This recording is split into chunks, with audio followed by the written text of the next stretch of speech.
किसी गांव में एक साधु रहा करता था।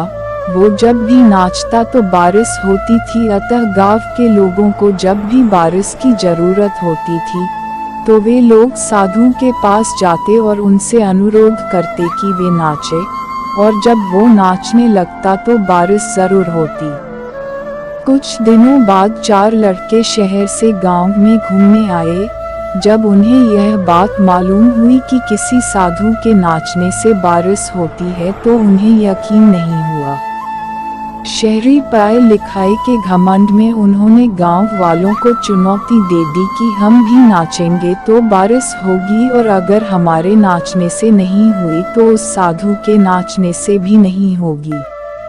फिर क्या था, अगले दिन सुबह सुबह ही गांव वाले उन लड़कों को लेकर साधु की कुटिया पर पहुंचे। साधु को सारी बात बताई गई। फिर लड़कों ने नाचना शुरू किया। आधे घंटे बीते और पहला लड़का थक कर बैठ गया, पर बादल नहीं दिखे। कुछ देर में दूसरे ने भी यही किया और 1 घंटा बीतते बीतते बाकी दोनों लड़के भी थक कर बैठ गए, पर बारिश नहीं हुई।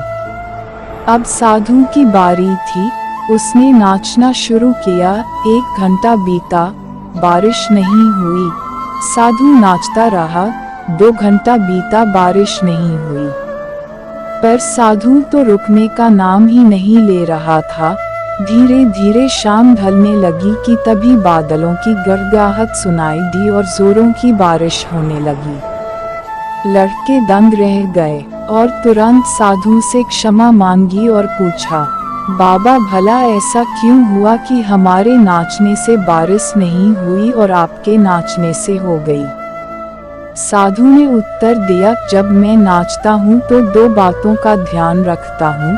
पहली बात, मैं ये सोचता हूँ कि अगर मैं नाचूंगा तो बारिश को होना ही पड़ेगा, और दूसरी ये कि मैं तब तक नाचूंगा जब तक कि बारिश न हो जाए।